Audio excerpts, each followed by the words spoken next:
On this week's episode of BJ in the Morning, we're going to get our Peters tingled with Spider-Man No Way Home. Let's go. Welcome back to BJ in the Morning, where we put our nostalgia to the test with first-time watches, rewatches, and we're going to see what holds up. And this is your favorite Dirty Name podcast with even dirtier takes on movies, TVs, and pop culture. You're just throwing all of them in there. What was our first intro? Do you remember? We didn't have one. No, we just jumped right in. We just jumped right in, like we're gonna do today. And I'm Juan. I'm Brendan. And thank you for coming back. Yeah, thank you for joining us. Joining us on this endeavor. Endeavor sounds like it's a chore. No journey. No, I feel like Endeavors is pretty good. Oh, you mean this is difficult for us? Yeah. It takes a lot of work for us? Yeah. We just sit around and watch movies all day. Sure. We don't have kids. You got kids? 1. 2. 3. Shit. Where'd you get them? Technically, I have 2 cats, which means I have 3 kids. Ooh. Right? No. You say that.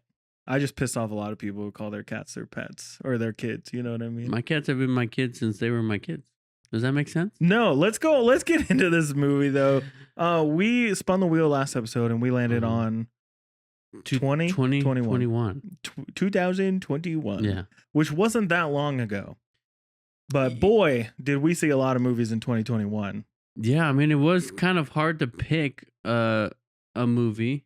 Because we saw a lot. And we saw most of them. But we also figured with Spider Noir coming out and Spider-Man Brand New Day coming out soon. I saw that. We picked Spider-Man No Way Home today. Why not? It's hard to go into like the 2020s era and say that it's nostalgic. But this movie, I feel like, hits the nostalgia factor. I think so. I have some notes for when we get into the movie. As do I. About the nostalgia of this movie. I think it's going to be a fun discussion. When we talk about Spider-Man No Way Home. This was right after the pandemic. The world's coming back together little by little. Marvel didn't put anything out for a whole year. That's insane that they could get away with the that. Entire How dare they? Year. And then they dropped this. This was like a big follow-up to Endgame. Like a huge moment. Like we don't need to talk about Black Widow or the TV shows at all during this time. We don't need to talk about any of those. But this movie was something special, right? It was exciting. It was the third Spider-Man movie for the second time. Because Spider-Man 3 movies are exceptionally difficult to make, apparently. Spider-Man 3 movies are where you're going to put the nail in the coffin for that Spider-Man. Except for our boy Tom Holland, apparently. Right. They put the nail in the coffin again for our old 2 Spider-Mans. Right. This movie is 5 years old now, so it's like, get over it if you haven't seen this movie yet. Spoilers? If you haven't seen this movie yet, that's your fault. Why don't we get into some details about this movie? Before you do that, Brendan. Okay. You threw off my groove. I'm sorry. Before you do that, we got, some people coming in on Apple Podcasts. Yeah, shout out to Apple Podcasts. I feel like those people should give us a 5-star review or a review. Give us a review. Give us a review. We read them all. And maybe they can go follow us. Oh, yeah, like on Instagram? Yeah, on Instagram at BJ in the Morning _. Or on TikTok at BJ in the Morning Podcast. Or on YouTube at BJ in the Morning Podcast. But also you can just find us on any of your podcast listening apps. Go ahead and if you're over on Spotify, leave us a comment. We read all the comments. We respond to all the comments on Spotify. Shout out to Music Lopez, who's always over there leaving a comment on new episodes. It's really fun. We haven't shouted Music Lopez out in a while. Right. And then over on YouTube, we do post these videos and the audio only. So if you use like YouTube Music or anything, podcasts are included in that. But yeah, we like 5-star reviews. Those are fun. So you could drop us a review. Let us know how we're doing. We do read them all. The good ones, the bad ones, not on the podcast. Just behind the camera, I guess we read them. Yeah. Well, it's off. and we talk about them, and we see what we can do to make the show better for you guys and for us. So that's what we're doing. Yeah. Because we love this. We've been doing this for 3 years. We love this. We ain't stopping. We've been doing it for 3 years, and then we did it for a whole year, 4 years before that. So we love this. This is our scheduled hangout times because we're dads, and we live on 2 different sides of the city. Right. And we both have full-time jobs and all that shit. But we also want to just talk about movies and how they make us feel. And see if movies hold up from our past. I love it. Because we like a lot of movies. But are a lot of movies good? Or do we just like them because we saw them when we were kids? Right.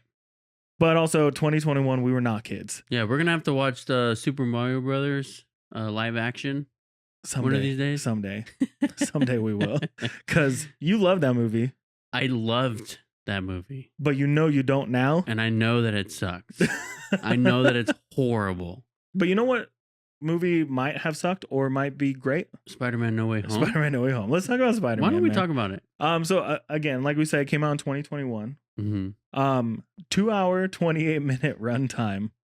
That's honestly didn't even notice. No, didn't even notice. We have to bring it up now until we don't have to bring it up anymore. Yeah. That we did complain a lot about long ass runtimes at the beginning of this project, right?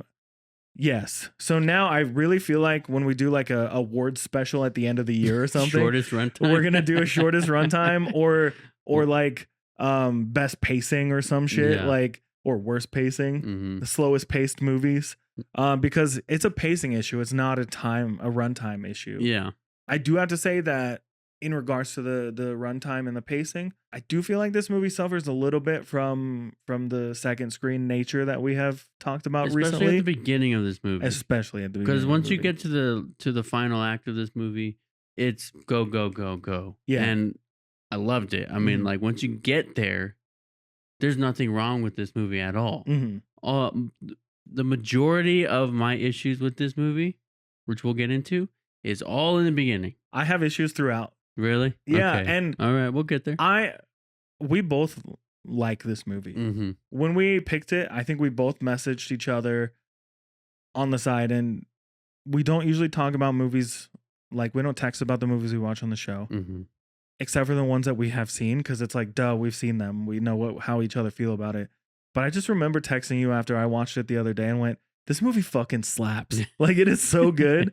And I watched it again this morning before we recorded. And I have almost the same opinion that this movie slaps. But I have a lot more to say than just that. Yeah, for sure. So yeah, pacing is a thing in this movie. Yeah. The tagline is, with Spider-Man's identity now revealed, Peter asks Doctor Strange for help. When a spell goes wrong, dangerous foes from other worlds start to appear. I think they should just say other dimensions, because it's not technically other worlds. The multiverse. The multiverse. But other than that, it's a pretty good synopsis, I think. Yeah. Over on IMDb, 8.1 out of 10. Shit. That's pretty good. Metascore 71. Top cast. Tom Holland. Yes. Zendaya. Yep. Benedict Cumberbatch. Yep. Jacob Batalon. Yep. John Favreau. Yep. Jamie Foxx. Yep. Willem Dafoe. Yep. Alfred Molina. Yep. Benedict Wong. Yep. That's all it says on the top, because they don't want to spoil anything. And I know all of those people. Tony Revolori. Yep. Marissa Tomei. Yep. Give it up, Marissa Tomei.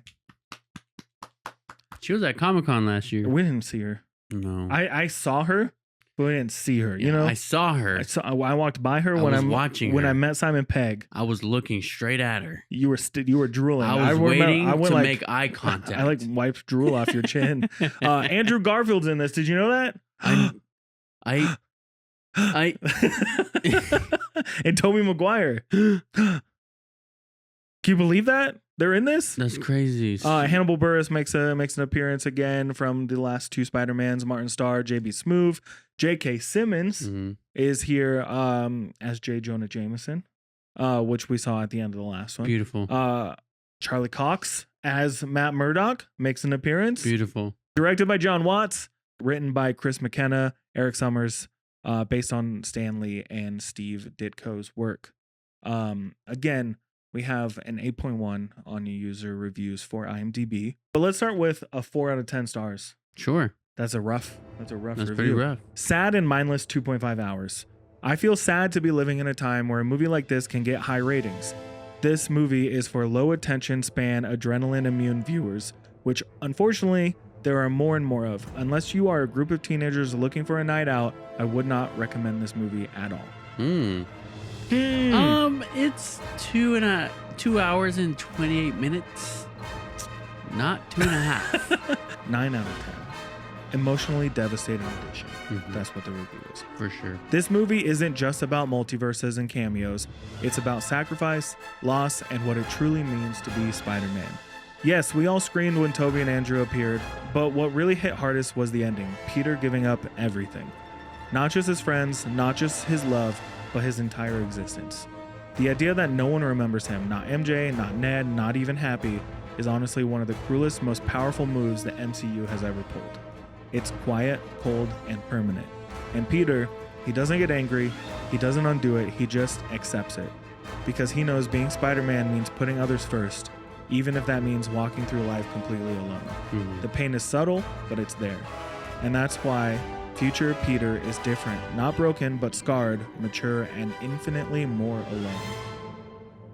But I love that because like the way they brought in Iron Man, right?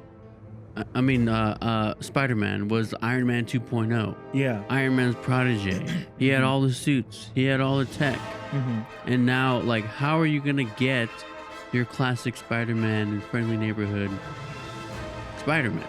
Yeah, and that's definitely something I want to talk about when we get to like our reviews and our feelings about the movie and everything. Because a big problem we had that we've talked about a lot with these 3 Spider-Man movies is the Iron Man of it, right? It is... He's not Spider-Man. Yeah. He's Iron Spider. Yeah. The entire time. He's got this high-tech suit. He's not doing shit. He's not even aiming his web shooters. It does it for him. Yeah. You know, like it's got a kill mode on it. Spider-Man doesn't kill. You know what I mean? Yeah. And I love the fact that he does use it to just punk out some crooks, right? But Spider-Man was always broke. He was always like trying to make rent and then sell his pictures of himself as Spider-Man to be able to pay rent and washing his clothes at the laundromat, which we saw a clip of that in the new Spider-Man in the Brand New Day trailer. But I mean, that's like a fresh start on how we're gonna see a comic accurate Spider-Man. So I saw somewhere that the best thing about the trilogy that we got was that it turned the trilogy, like the Tom Holland trilogy, into Spider-Man's origin story because he is Spider-Man at the end of this movie more than he's ever been Spider-Man in the last 3 movies, right? So I think Brand New Day is going to feel like the most Spider-Man we've ever Spider-Man'd. Let's do one more IMDb review. Sure, let's do it. This one's from 2021. Loved every second.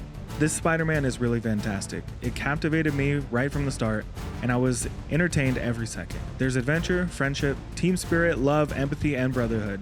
The people in the cinema clapped and cheered multiple times at the appearance of key characters and at a big hint of what the future holds for Spider-Man. I loved every second of it. That was something that was truly amazing about this movie, was seeing it in the theaters. Like we said, we saw it a couple times that first opening weekend, and every time I left the theater, I just was happy. Like, hit just as hard every single time. I want to say happy, like, not emotionally like, hey, yeah, woo. I was happy with what happened. That even sounds bad because of all the darkness in this movie, but this might be my second favorite Spider-Man movie, and it's second because of nostalgia, 100%, you know? So, because you can't beat Spider-Man 2. Yeah. Like, you can't beat Spider-Man. Come on, no one can. No one can touch it until this next one. Watch. It might be the one we need, you know? Yeah. Yeah, seeing this movie in the theater was like one of the best times I've had in a movie theater. Right. Like, even more than Endgame. I mean, so like, even though people like get all the leaks and stuff and they're spoiling the movie for us, they did it in a way to where it didn't matter. And like, seeing the old Spider-Man villains still hit. Seeing Tobey and Andrew show up still hit. And I don't think I've ever felt so much happiness in my soul by seeing Andrew Garfield on the screen in the Spider-Man suit again. Yeah. And needless to say, Tobey Maguire also. Yeah. I feel like I was happier about Andrew just because he was done so dirty. Yeah. You know, they just cut him off and they had plans for a Sinister Six movie and all this stuff. And he was like really excited for it. He loves the character. And my he thing truly loves the Spider-Man character. They gave up on Garfield to make Morbius. Yeah. To make Venom 3. Yeah. To make Madam Web. Madam fucking Web. Jesus Christ. But you know what we like to do over here when we get past the IMDb reviews? We like to go over to Letterboxd. To the Wild Stallions, right? The Wild West. The Wild Wild West of the wild, reviews. Wild web shooters over here today. The Peter reviews, Tinglers. The reviews that got sucked into a portal with Doctor Strange while he was dangling over the Grand Canyon for hours. That's where we're going. Letterboxd 3.8 out of 5. I have a few reviews here. Are you ready? Yeah. All right. 3.5 stars. We're starting a little mid. Sometimes Spider-Man has to do the hard thing, even if it breaks Peter Parker's heart. Yeah. No Way Home is the best MCU Spider-Man trilogy. There was a long pause there. It is. Look, this No Way Home is the best Spider-Man MCU Spider-Man trilogy. It's another line. I pulled a Ron Burgundy right now. It's the best trilogy because it's the only film where Peter actually faces the consequences of his actions. True that. Without having everything handed to him, and I like the exploration of Peter trying to help the villains instead of leaving them to their fate. Spider-Man vs. Green Goblin's fist fight in the apartment building is one of the best Spider-Man fights ever. I can't wait to talk about that scene. Let's do a 2.5. I pulled some bangers from over here. This one's from 2021. My favorite part is when the whole theater suddenly cried out, "We want Kirsten Dunst! We want Kirsten Dunst!" in complete unison. 2 stars. Doctor Strange. These villains must be stopped. Peter Parker. I could fix them. I could fix them. I can fix them. Let's see. We got a 3.5 star. Kevin Feige finally realized you're never going to do a villain as good as Willem Dafoe's Green Goblin. And he just went, fuck it, bring him back. 4.5. You know, I'm something of a Spider-Man fan myself.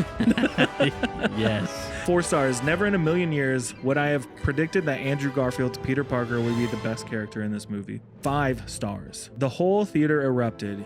Y'all know when. This one came out in 21, so they didn't put any spoilers in here. Sure do. I Can't Breathe. This was absolutely phenomenal. Best film of the year. I wept when Andrew saved MJ and was talking about Gwen. Oh, I swear to God, I'm not okay. Oh, for sure. This one's just a heart. Fuck you, Jake Gyllenhaal. You did this. Okay, last one. Y'all remember the scene in Ratatouille where Anton ate Ratatouille and was transported back to his younger self?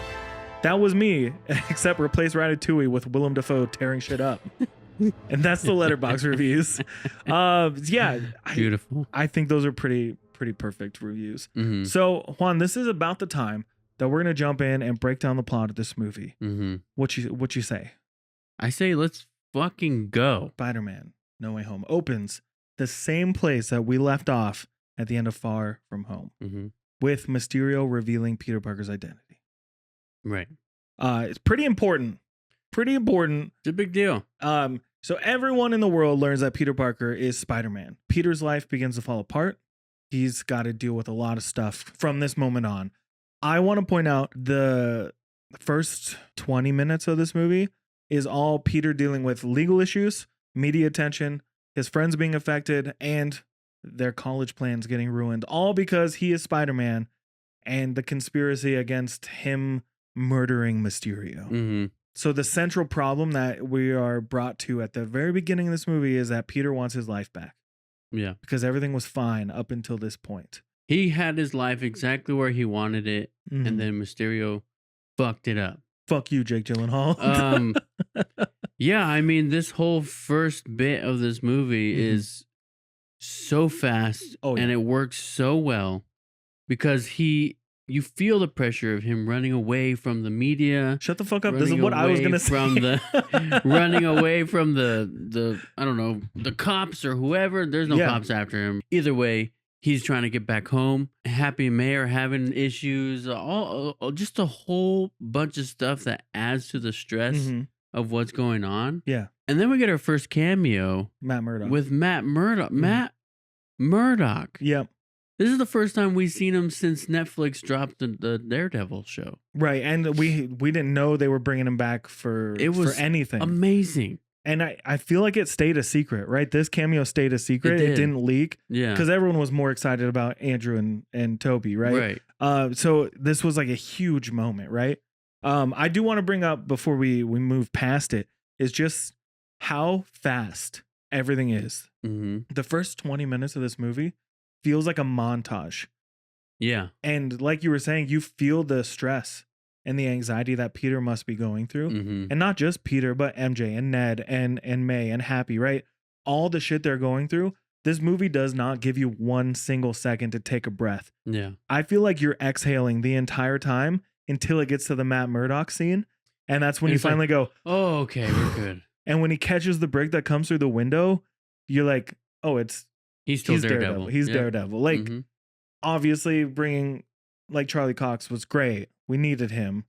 He's the best Daredevil.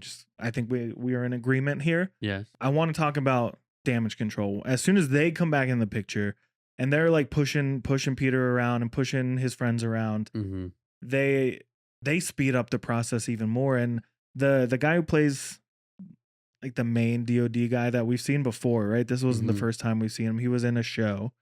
I think he's a great comedic relief. He's very snarky, very cocky. He's gonna get away with whatever he wants as the head of this department of the Department of Damage Control. I do like how he manipulates every single person quickly. Yeah. And I want to point out that especially Ned, right? Yeah, he messes with Ned. You're this guy in the chair. Half my guys are guys in the chair. But I want to point out that when he talks to MJ, Ned, and May, he 100% lays out the problems that they have because they know Peter's Spider-Man. Right away, if you pay attention, because he's set up to be the asshole in this part, right? You don't want to like him. You don't want to listen to him. You're rooting for Peter's friends and family, right? But he tells like MJ and Ned, like, oh, you're accomplices to the murder of Mysterio. He tells Aunt May, you put a child in danger. You let him do this, so you're child endangerment. These are things that are horrible to be. But Peter doesn't hear these. So Peter thinks at this point in the story, he's just thinking about himself. Yes, he cares about his friends and everything that's going on for them, but everything he wants right now is more minor compared to the overall. And I feel like he was like that in all the movies he's appeared in so far. Because like you said, yes, he loves his friends. He loves Aunt May. He'll do anything for them. But he's always doing something that benefits himself. Always. He's always thinking about like, it's just like almost like selfishness in a way, but like with a big heart. You know? I think it's more carelessness at this point. Carelessness? Like, he's not understanding the repercussions of being Spider-Man yet because he hasn't gone through what he's going to go through in this movie. Right. So I think starting the movie out right at the end of the last one, doing this montage to get us caught up to where we need to be in the story is done so well. I hate Flash Thompson in this. I'm just saying they have ruined Flash Thompson from the first one to this one so much that it just doesn't make sense to me. Right. I hate his hair in this movie, by the way. Like, I just hate Flash Thompson's hair. After all this goes on, Peter, MJ, Ned don't get in the college they're trying to get into because they know Peter Parker, who is Spider-Man. So what's the first thing that Peter decides to do? He goes to Doctor Strange. Doctor Strange. Yeah, to cast a spell to make everyone forget that he's Spider-Man. Because that's what you would do. But during all this, Peter keeps trying to change the spell. The spell breaks reality and starts pulling people in from other universes into Peter 1's world. This is one of the moments where I now have an issue with this movie. When he goes to the Sanctum Sanctorum, Doctor Strange's wig looks so bad. It's not even funny. Like, it looks so horrible. But also, I think anything with Doctor Strange is where a majority of the rewrites happened, because in every moment, Doctor Strange has a different motive to why he's helping Peter. When we first meet him, he's very cold, standoffish, like, I'm not going to help you. But then all of the sudden, he's like, wait a second. We saved the world together. We did that. And then I'll do anything for you. And then they go downstairs and he starts doing the runes of Kafka. Which Wong warns him that's not a good idea. Yeah, but he's like, whatever, you're the fake sorcerer supreme. I've done this before. You remember the full moon party at Comertage? No? Exactly. But that Doctor Strange versus the let's go downstairs and cast the spell Doctor Strange have completely different intentions. The way he talks to Peter upstairs versus downstairs, completely different. He goes from a guy who's kind of annoyed that you're asking him, but he's willing to help, to I'm pissed off that I'm helping you. The way that he keeps yelling at Peter to stop changing a spell when all Peter's doing is talking. And he immediately goes from call me Steven to call me sir. Yeah. It feels wrong. When you watch it now, it's like a totally different Strange. And which the Strange that's downstairs is the Strange that we expect to see, right? Right. Because he doesn't show this level of carelessness even in the first movie, not even that much. I mean, of course, when he's in the first Doctor Strange movie, he's doing his little montage of learning and becoming a sorcerer. Then he's a little careless. But we've seen him become sorcerer supreme. We've seen him do things on a more serious level. We've seen him make sacrifices. And I feel like he wouldn't have fucked up this spell. Yeah. So the first time I watched this, I'm like, that's not Doctor Strange. But it is. It is just a rewrite Doctor Strange, because they did have to do so many rewrites on this movie. But they did the thing where they're like, we need Doctor Strange to be a little more lighthearted in this moment of need for Peter. Yep. But then when we say Doctor Strange later, it's another different Doctor Strange. And then at the end, it's a completely different. It's back to the, I care for you. I'm here for you. I feel bad about this. Which in that situation didn't bother me. But at the beginning of the movie, I see what you're saying. It's the swap. It's just weird. It's like whiplashy almost, you know, oh, you're cool. Oh, you're not cool. Oh, you're cool again. You're not cool. It's very weird. But Peter's intentions are good in this moment.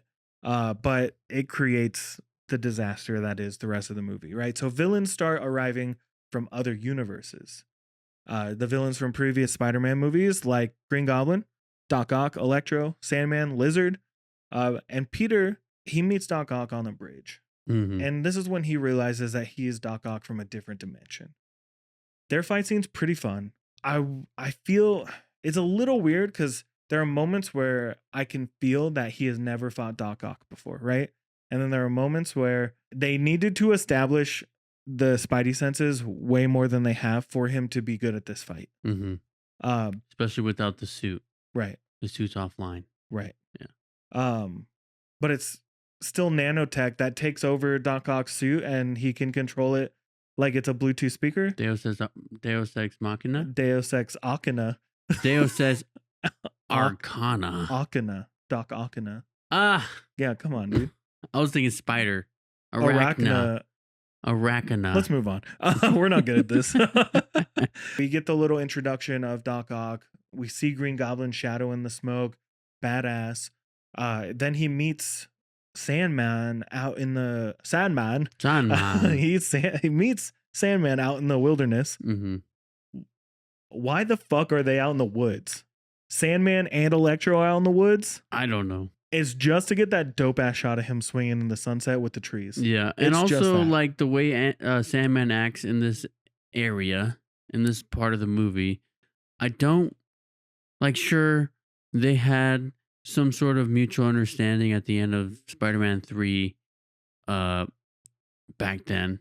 But it wasn't I'm going to save your life now because you let me go. It's just you let me blow off into the sunset. That wasn't where they left off, really. But also, I want to point out here that Sandman and the Lizard should have just not been in this fucking movie. I hate that they kept them in the Lizard and Sandman form. And I get the Lizard is for most of the time and everything like that. But also making the Sandman stay in Sandman form the entire movie because you couldn't get the actor. You could have just made him someone else. Like a different villain, or just it's not the multiverse. Just not had him. Yeah. Or play into the multiverse and like tease that there could have been another Spider-Man we never see by just having a random dude be Flint Marko. Right. That would have been fun. It would have been fun. Like to just have that speculation where it's like, we know that there's other universes. We're just not going to tell you. I mean, Electro had a fresh ass haircut out of nowhere. We're not. if we were talking Amazing Spider-Man, we would talk Amazing Spider-Man. What they did to Electro, give him a makeover. I like that they poke fun at it in this movie, but I hate the makeover thing. He should still look the same. Well, it's implied that they're pulled from the moment they died. The moment that right before they died. Yeah. So when did he get a haircut? Exactly. That fade? No. We get a lot of comic relief. There's a lot of back and forth between Peter, MJ, Ned, all these villains that are being brought in, but we don't see Green Goblin just yet. So we get the Green Goblin scene where he is flying around in the smoke and he's doing his laugh and everything like that on the bridge. And then the next scene, he's in an alleyway talking to the mask, doing the back and forth Smeagol Gollum thing, right? Yeah. And he breaks the mask and then goes to Feast to meet Aunt May. And he's acting like an old homeless dude, just came in to warm his feet by the fire, eating soup with a blankie on. But he's still wearing green and purple. Introduction of the purple from the comics. Great touch. Right. But he's acting like scared, sad Norman Osborn, which he never acted like that in the first Spider-Man movie. Yeah. He was never scared, ever. Unless he was doing it on purpose. Right, to trick people. So is he tricking Spider-Man from the start? Because the next big important moment in the movie is Peter decides he's going to save everyone. Right. He's going to save all the villains. Because he learns that they are plucked out of the space right before they die. And he finds out that they all died fighting Spider-Man from different worlds, different dimensions. So he wants to save them and change them before sending them back. And Doctor Strange is like, nah, bitch. And they have a fight. You're going to send them back. And they fight. Yeah. And Doctor Strange is immediately pissed off from the get-go. And they have this really fun interdimensional fight into the mirror dimension. And there's all these cool spirals and everything. And Spider-Man uses math to beat magic. Yeah. The fight is fun, but literally doesn't need to be in the movie. Yeah. The best part about the fight is when Spider-Man gets pushed out of his body and he's in the astral projection phase. Yeah. And you see the fucking tingle. the Spidey sense like in the comics above his head, and it's like my favorite touch.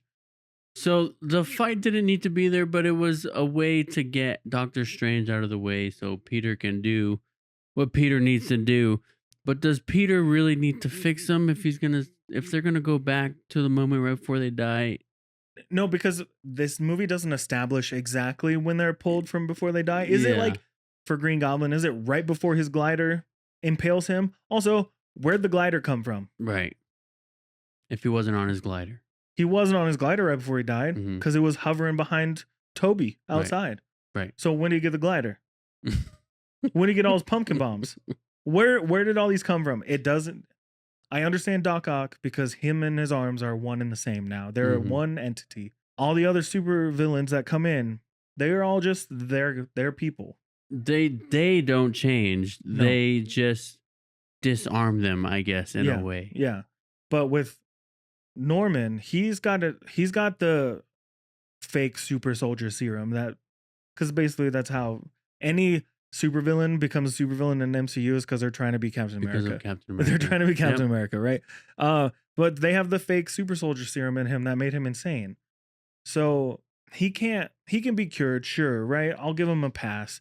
And especially when they introduce Toby later and they're like, I've thought about this for years. I'm like, yeah, it's Peter Parker. He's one of the smartest people alive. Yeah. He would come up with something.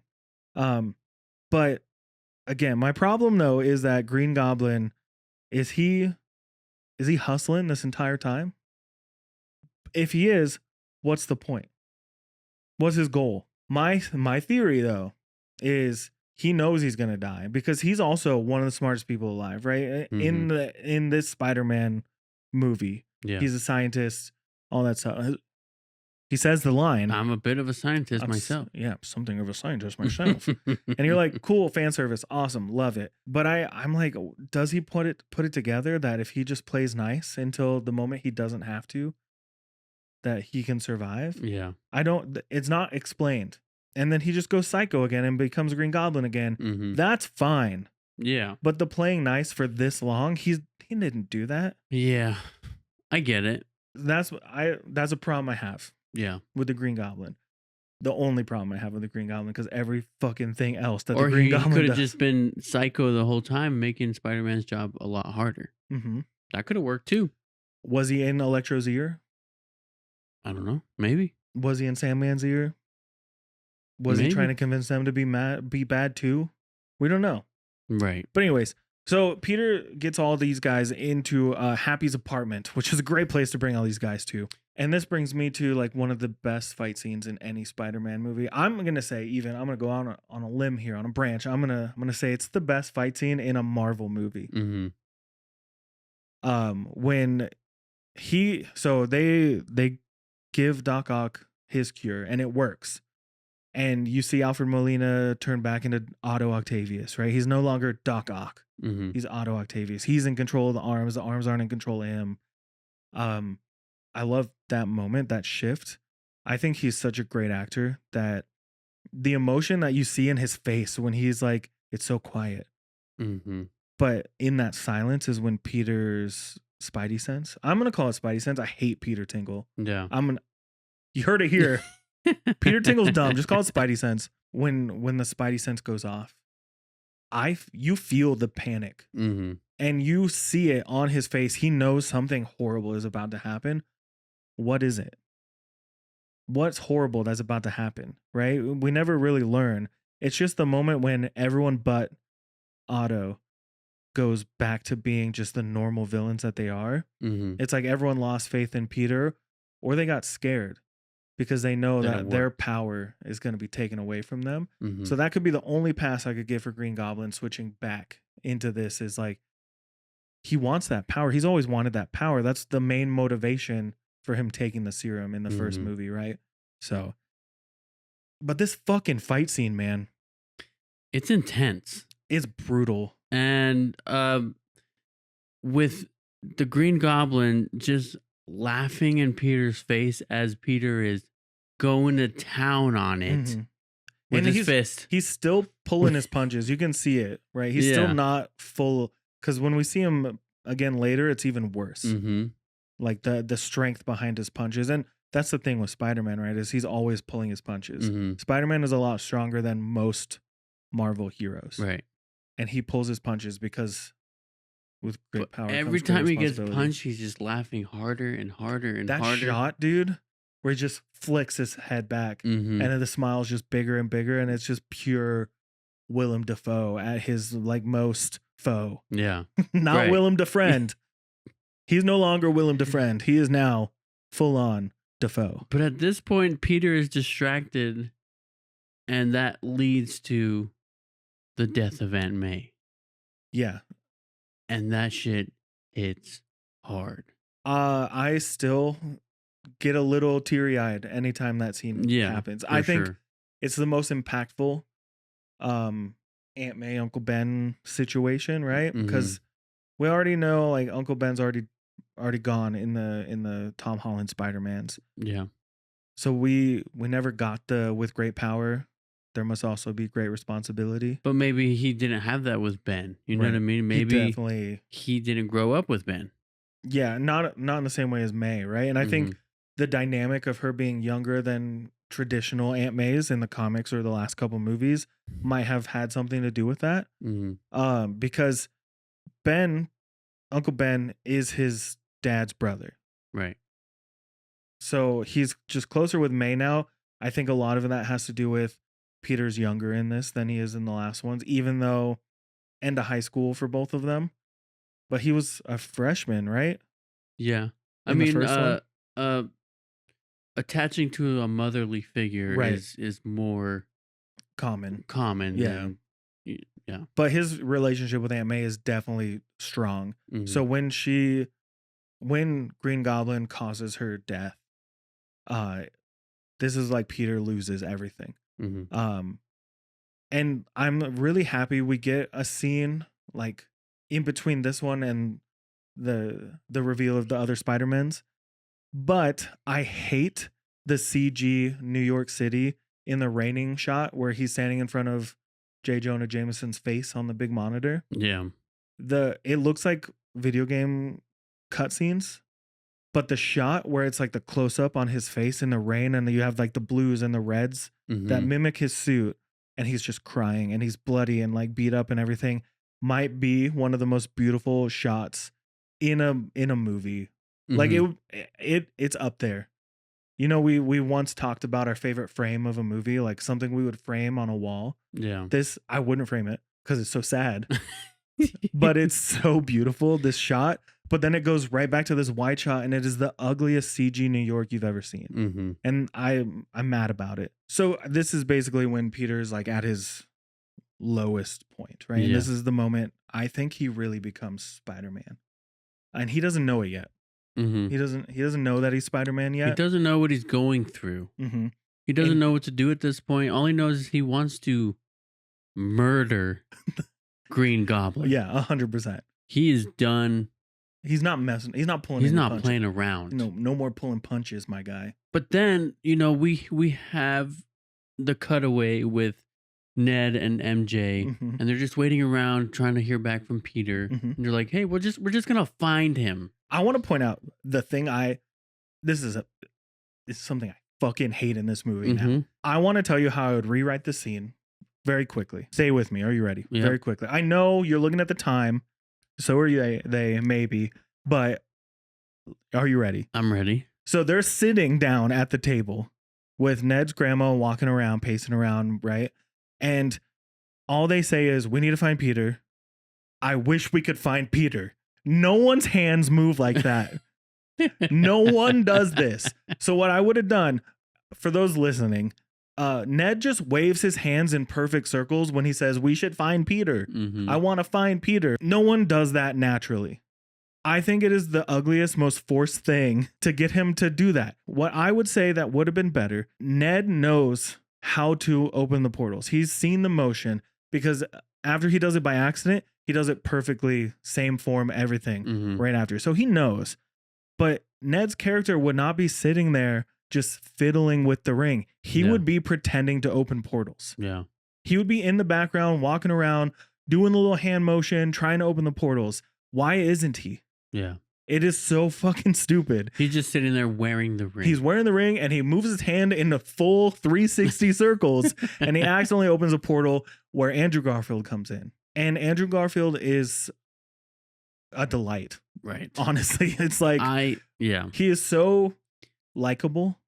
The fact that the theater is roaring at this point, Mm-hmm. and so am I. Yeah. Don't get me wrong.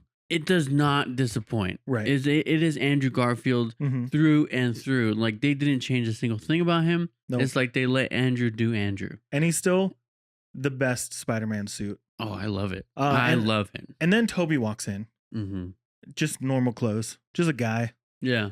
I have something I want to bring up about Toby's entrance later on. Mm-hmm. So we'll save it. Okay. But I do want to point out that this scene feels weird, not in a movie theater full of people screaming and cheering. Mm-hmm. You can feel the pause for applause in this scene. Mm-hmm.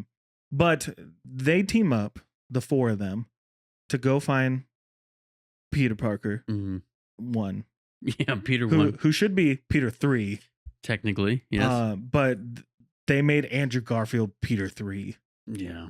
Which feels like they were just like, fuck Andrew Garfield. And you're like, fuck you for fucking, you know? But they team up, they go meet Peter in his special spot. They all have a special spot. I like that they talk about it. Mm-hmm. Like Empire State Building. What was Tobey Maguire's? The Chrysler Building? The Chrysler Building. Oh, the Chrysler Building, the Empire State. So they convince Peter that what he's doing, his mission, his goals, his morality, everything, the three of them share that. They all have gone through their Uncle Ben's, their Gwen's, and now Aunt May. Mm-hmm. And it is a really heartfelt moment. It's really full of strong emotions. All three of them play off each other so well that I wanted more of them interacting. But then again, it's another introduction, probably one of the first introductions of the canon events, because at this point, Peter 1 has been through it. He's been through it, and he's like, he swears up and down that those guys don't know what he's going. Oh, you're talking about Tom Holland? Yeah. Okay. Peter 1. Peter 1. Peter 3. Peter 1 in this movie, and then Peter 2 and Peter 3 they're like, dude, yeah, buddy, we do know what you're going through, dumbass. But the switch in Tom Holland is immediate, which, like, I get the movie needs to keep going, but I feel like with how angry he was, I don't think it would have been that easy. I think that it has something to do with the Spidey sense and the way that they're connected, which, again, I want to bring up something about Tobey Maguire later on. Well, let's get to that part. Yeah. We can skip the complete utter nonsense that is them in the high school lab making all these things. There's some fun moments. I really love the interaction with, my best friend tried to kill me, when Ned asked Tobey Maguire about his best friend. I love that. I like the recreation of the Which Peter meme, This one? The pointing meme. We're all Peters. I think that's fun. I wanted more of the interactions, though, when they get to the Statue of Liberty and they're just swapping stories. I am so mad that there's not like a behind the scenes or a deleted scene of them just letting the three of them riff about being Spider-Man. I think it would have been fun to see more of the three Spider-Men sharing war stories, basically, right? So they get all the bad guys to come to the Statue of Liberty. They're going to cure them because they have all made cures for each and every one of them. And they're going to cure them, send them all back, and everything's going to be great. And it's working. The plan's working. We get some really iconic shots of the fight, the three of them not working well together. And then they're like, guys, we're Spider-Man. Yeah. Trust your tingle. I hate it. Yeah. I mean, so trust your tingle, work together, communicate. And when they have that conversation and then they all three jump off and they're swinging around and then one of the Spider-Mans uses their web and flings the other two. Yeah. Oh my God. Like I could get teary-eyed right now talking about it. And then they land. Yeah. And they're facing off against all the other. And they land in order villains of when they came out. Dude. Yeah. Dude. It is pure nostalgia, nerdgasm, like everything you want. This is you playing with your multiple Spider-Man toys that you've gotten over the years when you're 8 years old, That is hands down my favorite scene in any movie. Yeah. That. Right there. Right there. Because talking about it, I could feel myself getting hyped. Like crazy. Your Peter's tingled. Yes. My Peter is tingled and is not stopping. So they cure Sandman. I hate this part because they just use the footage of him becoming sand from the movie, but in reverse. And you can, as someone who's seen Spider-Man 3 enough, you notice it. Like as soon as you see it, you go, that is exactly the shot of him looking at his hand when he gets turned into sand. They cure Electro, and he kind of just goes, "Yep, I'm tapped out. This is it. I'm done." Good to see you, Peter. But I like the interaction with him and Andrew Garfield, and he's like, "Dude, I thought you were gonna be black." Yeah, and you're like, "Shit, man!" Like maybe there is one out there. And all of us go, "Huh? What? Duh." And then they cure the lizard, and they just have these weird shots of Reese Ifans like just looking off into the sky. Doesn't say anything. Doesn't do anything. Nope. Hate it. I hate it a lot. Yeah. But Doc Ock's still cured, so he comes and helps. But we get the moment where Green Goblin swoops in and knocks everyone off, and MJ falls off. And Peter goes to catch her, and you're already on the edge of your seat going, this is just like Andrew Garfield and Gwen. Holy shit. And then Green Goblin swoops in and fucking takes Peter 1. Yeah. And Andrew Garfield jumps into action. And I like everything about this shot until he lands because it looks rubber bandy. Mm-hmm. Like the way that he just, and like lands perfectly. It's a little weird. But then they cut to the 2 shot where it's a little closer. And you see Andrew's looking at her and he just starts crying. He's yeah. Like, you okay? Yeah. Yeah. Are you okay? Yeah. Yeah. Fuck. Dude. Like, it is so. Woo. Are you good? Yeah. You're thinking about it, huh? Yeah. You see it in your head, in your mind's eye or whatever. Yeah. It's emotional. It's very emotional. It's and it's crazy. like a redemption for him that like we didn't get. We didn't get to see him struggle after that in another movie. We didn't get to see him in the moment that Tom Holland is now because he talks about it briefly in the movie, right? When they're having their exchange. Yeah. Where he didn't pull his punches. And we've all wanted to see that Spider-Man. And it's been rumored that was where the next movie was going to go, was him losing himself, right? So anyways, Green Goblin's attacking. Spider-Man is not holding back. Tom Holland is beating the shit out of this guy, and he's still laughing. Yeah. He's still cracking jokes while the sky is just like crumbling. Yeah. From all these other dimensions coming in because he blew up the box that held the spell. Doctor Strange trying to save it, and Peter is beating the shit out of Green Goblin until he picks up the glider and tries to kill him. Tobey Maguire steps in and Finn tells him no, gets stabbed. You're like, fuck. Yeah. That's the nail in the coffin for Tobey. Yep. I love that he goes, I've been stabbed before. But this is the moment where Tom Holland's Peter Parker becomes the Spider-Man. Yeah. Friendly neighborhood Spider-Man. He knows that killing Green Goblin is not going to bring back Aunt May. He knows that killing this guy is not going to make him feel better. But protecting people around him, the people he loves, just like Tobey Maguire just did and has been talking about with him, is what it is to be Spider-Man, that he decides to make the ultimate sacrifice. And he tells Doctor Strange to make everyone forget that Peter Parker existed. Yeah. My question with that, does that affect them two Peter Parkers that joined him? Do they go back to their world and no one knows who Peter Parker is? Or does it just affect this world? Because if the spell originally was affecting other worlds and bringing people into this one, does it affect those ones? We'll never know. Right. I guarantee we're never going to get that answer.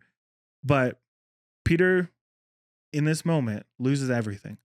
And he goes to try to talk to MJ afterwards and nothing happens. She doesn't recognize him. Ned doesn't recognize him. He gets an apartment downtown. Really shitty, tiny apartment. Pure Spider-Man. You know what I mean? Like it is such a shitty apartment. I just want Ursula to come over with cookies from Spider-Man 3. And you see what is giving Andrew Garfield's Spider-Man suit a run for its fucking money. It might be my favorite Spider-Man suit. Part of me thinks we haven't seen enough of it. Yeah. But part of me is still like, it's a little too glittery. Yeah. Like it's got a shimmer to it that's a little weird. But also it was Christmas time. And all the Christmas lights are shining. I wanted the sequence at the end where he's swinging around in the new suit to be a little more less shaky, less action cam. And a little bit longer too. A little bit longer, a little like I wanted to see him a little bit more. But the suit looks so good with all the colors and the lights, and the snow is so. We have not really got Spider-Man in the snow. Yeah, or like in the city, really. Not this Spider-Man, right? Especially because there's like a whole thing of him being afraid of heights until he gets to the city. Right. And then that's the end of the movie. Yeah. I mean, it's an emotional roller coaster. It is pure nostalgia bait. I would say like that last 30 minutes of this movie just like really sent it home for me. There's no way home though. But it sends it. It sends it home. Yeah, and I think like we bring back the the pacing from the beginning of the movie almost until they're at the high school, and then it slows down, but then it's back up again. Yeah, it's got dips. It's got the dips, and you need those to catch your breath for what's happening next. And I think there's a 3-act structure here that is so apparent because of these breaks, that when you get to the high school, once they leave the high school, it's nonstop. It's a ride until the end. So the nostalgia bait in this movie feels just right, I think. But then, like, once they do this in this movie, then all the other movies are trying to do that too. Right. And bring in the old characters from the old versions of that Flash. movie. All kind, like, they're all doing it now. And it is a little much. Right. And it doesn't feel necessary. It's still cool to see, but it's not necessary. Yeah, and I think like Deadpool and Wolverine having Chris Evans come back as Human Torch was funny enough. But I was going to text you this the other day that I've not had a single desire in my body to watch Deadpool and Wolverine ever again since we watched it when it came out, which is weird. I don't think I've seen it either. I might have seen it once when it came on Disney Plus, and that was it. But I've like not had a desire, right? And I think a lot of it's the multiverse of it. Is we've had so much multiverse stuff. Yeah. That like No Way Home is the perfect blended smoothie. It's a smoothie, man. It's a good smoothie. It's strange though, because I do like that movie a lot though.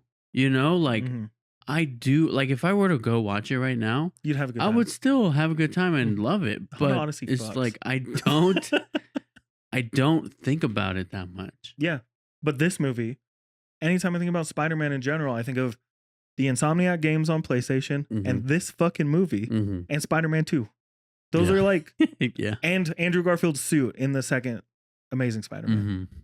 But this movie, it is blended so well, and it does the multiverse in a way that even the problems I've had with this movie, and especially on rewatching it, I can let them slide a little bit because the movie is fun. Yeah, there's some moments where you feel Disney a lot in this movie, but I think it is a Spider-Man movie. Like, Spider-Man's for everyone. It's not just kids. It's not just adults. There's a lot of things that are very dark in this movie. There are a lot of things that are very childish in this movie.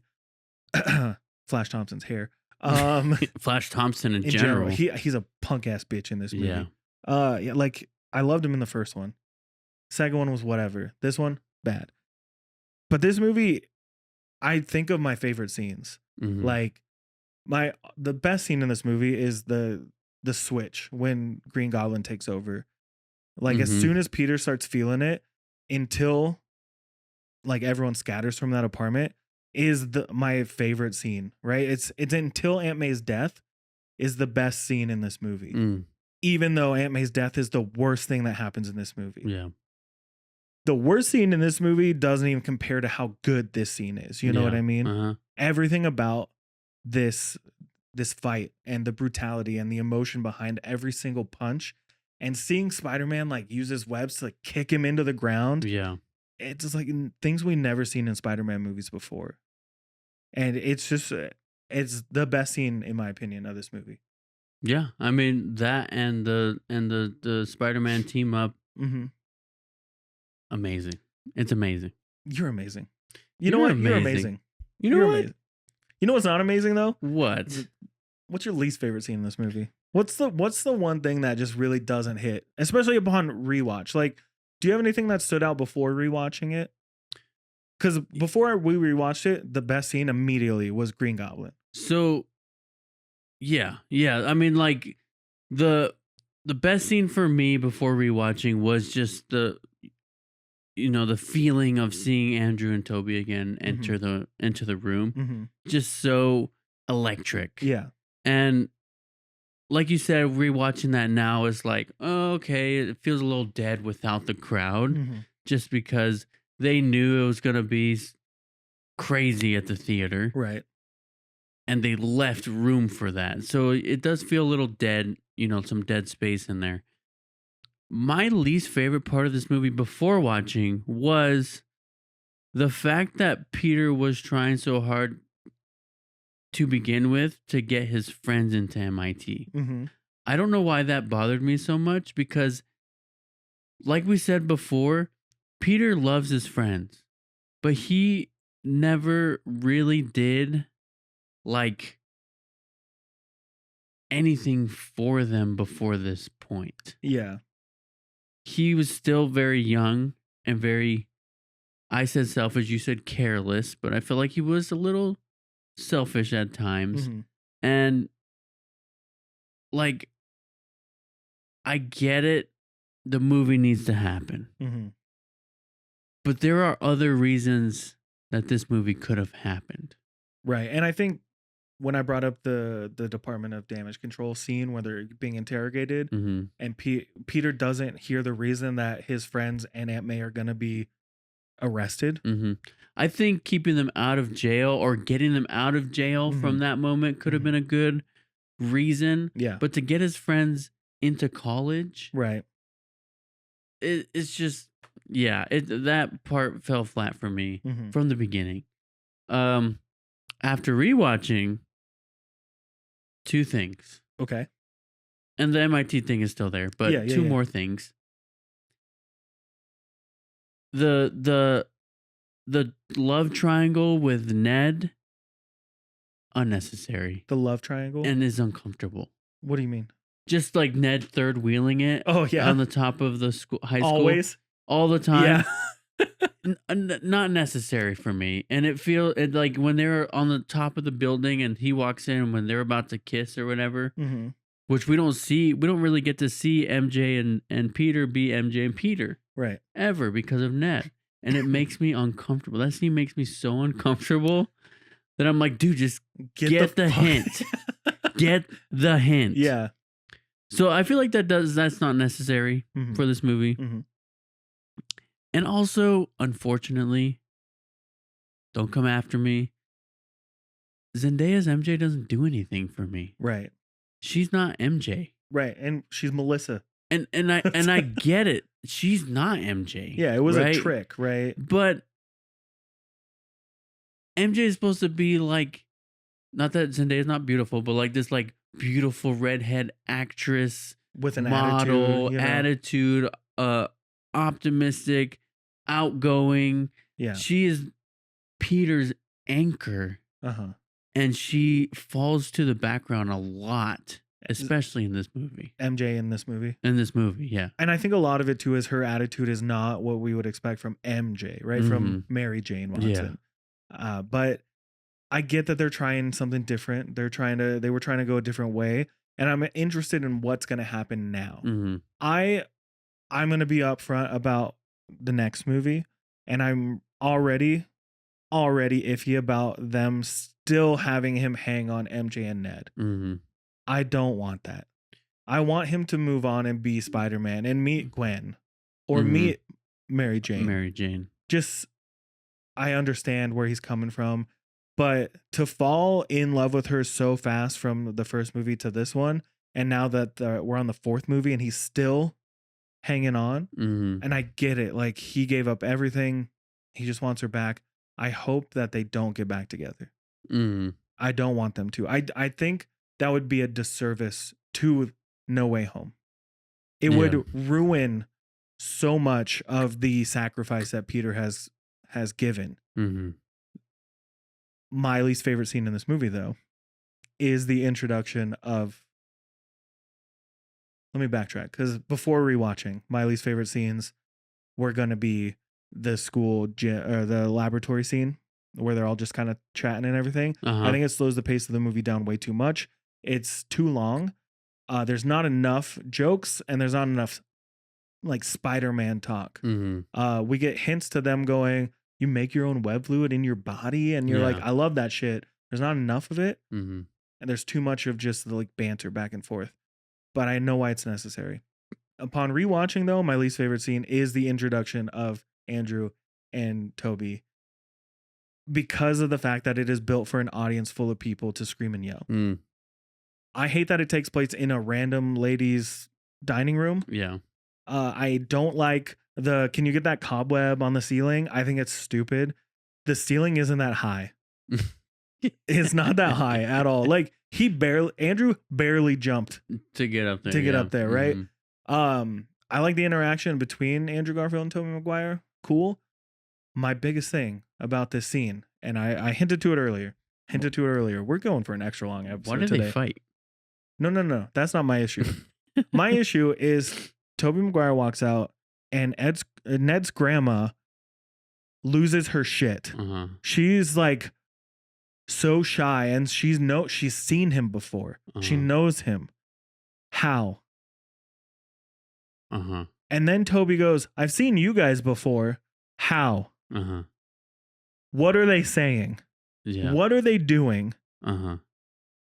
My theory is just that he is more involved in the multiverse and the Spider-Verse, because it's like a big thing in Spider-Man comics, right? It's like the web of destiny like goes to every Spider-Man, and like we see a lot of that in the Across and Into the Spider-Verse movies. So we're seeing all those combine. Does Toby's Peter Parker have more to do with that than we know about because we haven't seen him in so long? Yeah. We don't know. But why has he seen them? He knows what they look like. Why does Ned's grandma know what he looks like? Why does he know that he needs to find Tom Holland? Peter 1. Yeah.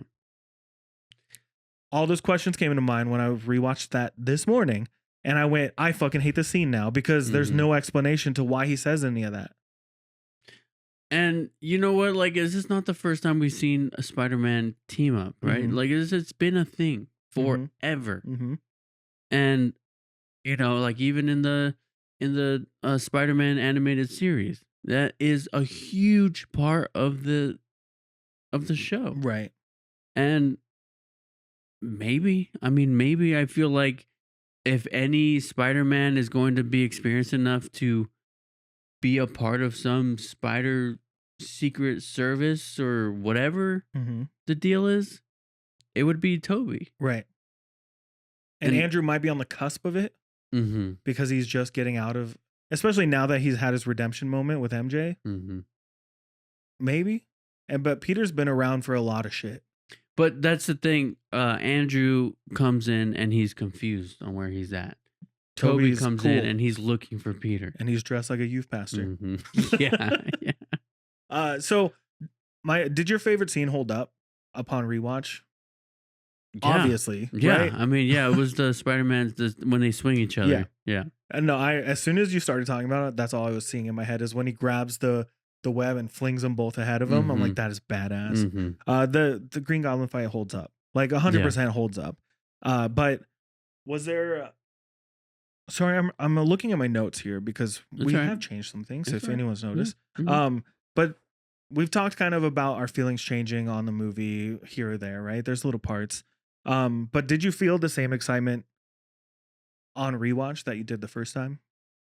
Only certain moments. Yeah. So not necessarily watching it. I wasn't necessarily excited to watch it either because I've seen it so many times. Yeah. But then again, it's like there are moments in this movie that still hit, like the swinging each other on by the fucking that scene does it for me every single time. Every single time. I mean, just based on these bits of conversation, the final question that we need to start asking ourselves, we haven't been doing it. It's something that we should be doing at the end of our episodes. We're going to do this before we give our final scores. I think we've done enough for reviewing this movie.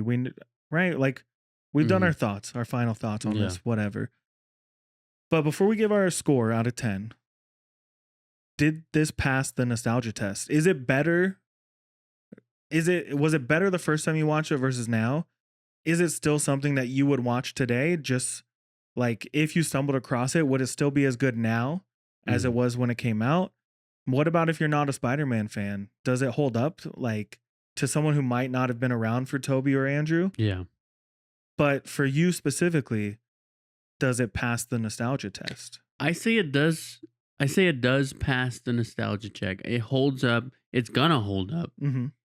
But I also, it's hard to think that way too because it is so new still. Right.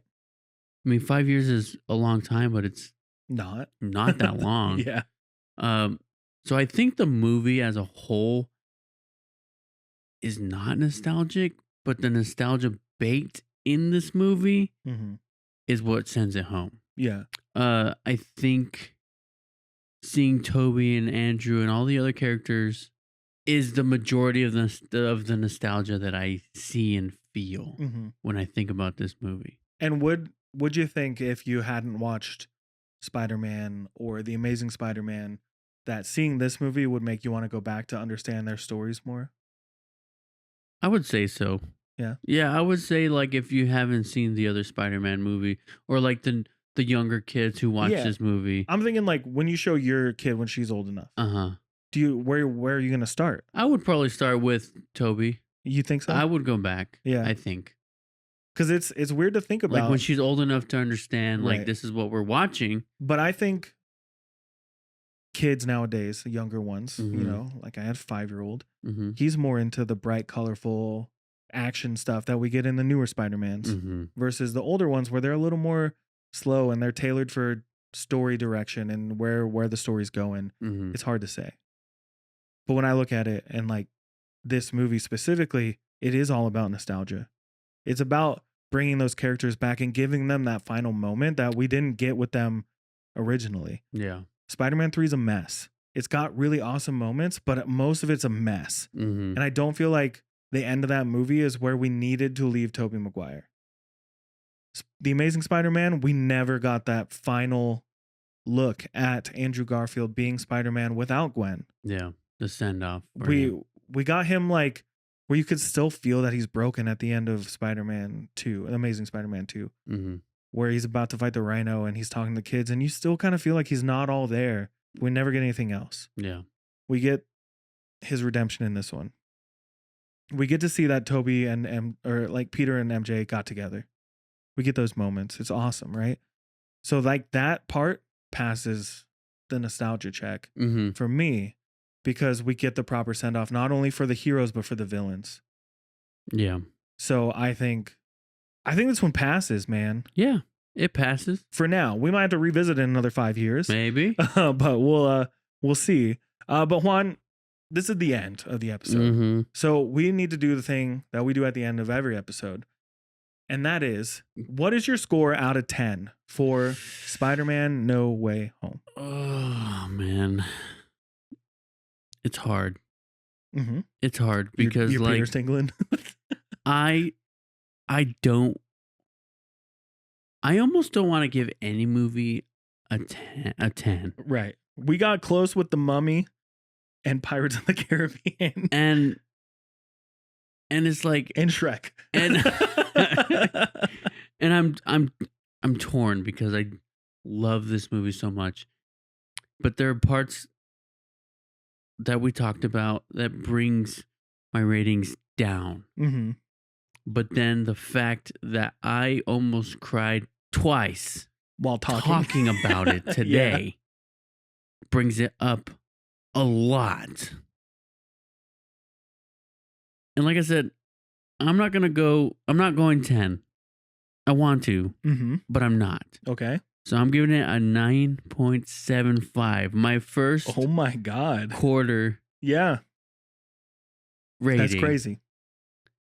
And it's just because of the nostalgia factor of Toby, Andrew, and the first time that they've done it in a movie. And how hard those scenes hit for me. Like I said, I almost cried when you talked about... I felt like crying when you talked about Andrew saving MJ. Yeah. And then I started getting all crazy. I don't even know what I was feeling when I was talking about them flinging each other off the Statue of Liberty. Talking about flinging each other? Jeez. This one's going off the rails, man. So that alone, that it makes me feel so much emotion without even watching it, without even currently watching it, brought me from a 9.5 to a 9.75. Okay. Because it was a 9.5. Yeah, and then you brought it up? Because I almost cried twice. Right now. Okay. I don't know if you can tell. I saw it. And if you're watching on Apple Podcasts or on YouTube, you could have seen it too. You could have almost seen it. So my score for this one, this was tough because I really love Spider-Man 1, Spider-Man 2, The Amazing Spider-Man, parts of Spider-Man 3, parts of Amazing Spider-Man 2. No Way Home is great, or Homecoming's great. Far From Home's pretty great. Mysterio's my favorite villain from Spider-Man. Civil War's awesome. Mm-hmm. I'm gonna count it because that's when we got introduced to him. Endgame's fine. He's in there. I have to give room for whatever we're getting next from this Spider-Man because there was still a lot of Iron Spider kind of attitude in this, right? He's still got the gold suit that I kind of just over at this point. I'm kind of just sick of it. But I think the leaving room for applause in the theater moments stand out a lot more when you're watching it at home by yourself. I think a lot of the beginning part of this movie has those, you weren't really paying attention, so we're just going to tell you what's going on the entire time while showing you what's going on. Kind of annoying. Flash Thompson, fuck that guy. But Andrew and Toby coming back and having, there's something off about Tobey Maguire's performance in this where it doesn't really feel like Spider-Man and Peter Parker from his movies. There's something about it where he kind of feels stiff. And I think they make a joke about his back hurting because he feels kind of stiff. But overall, I love this movie. I told you when I watched it the first time, it slaps. When I rewatched it the first time, I was like, this movie fucking slaps. Second time, I wasn't really paying attention the entire time. I was like doing chores, cooking breakfast, whatever. And I was still like, oh, this movie slaps. I'm really sad that Aunt May's gone because Marissa Tomei is so fucking gorgeous. But I'm giving this movie a 9. 9. Just a 9. Because I want to give wiggle room to whatever we're getting next. But also comparing it to Spider-Man 2, OG Spider-Man, I don't think I would rate those much higher if I did rate them higher. But they're on par for me. Where I'm going to take a break from No Way Home for a while. But I could easily go home right now and watch Spider-Man or Spider-Man 2. And even with like Spider-Noir being out right now, that's really fun to see a different version of Spider-Man instead of just Peter Parker all the time. Right. So I'm giving it some room. I'm going to say a 9 because it's not a perfect movie. It would have been higher if we just based it on nostalgia alone because I probably would have given it a 10. But after watching it, giving it time, giving it even just 5 years, I think a 9 is where I'm going to stand. So I'm going to stay at a 9. No changes. No takesies, backsies. No takesies, backsies. And that's where I'm going to stay. All right. How do you feel? All right. How you feeling? You need a breather, huh? I mean, you're so emotional. I'm a very huge fan of nostalgia. Huge. Yeah. And like, I'm still on the edge about my rating, but like, I love Toby. I loved Andrew. I didn't like the villains that much in this movie. Especially fucking Lizard and Sandman. But like... And Electro, the punk ass. Like, I'm not going to change my score. Right. But like, I get what you're saying, leave room for other stuff too.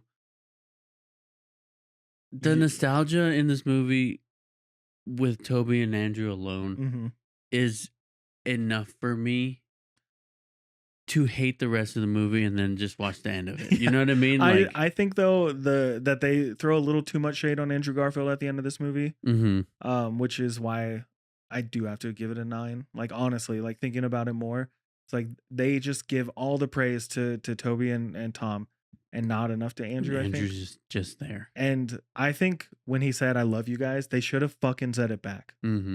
But I do think my favorite line that Andrew and Tom share is when he throws the cure for Green Goblin and he says, "Nice throw," and he goes, "Nice catch," and it almost feels like a meta commentary for like you set this universe up, man.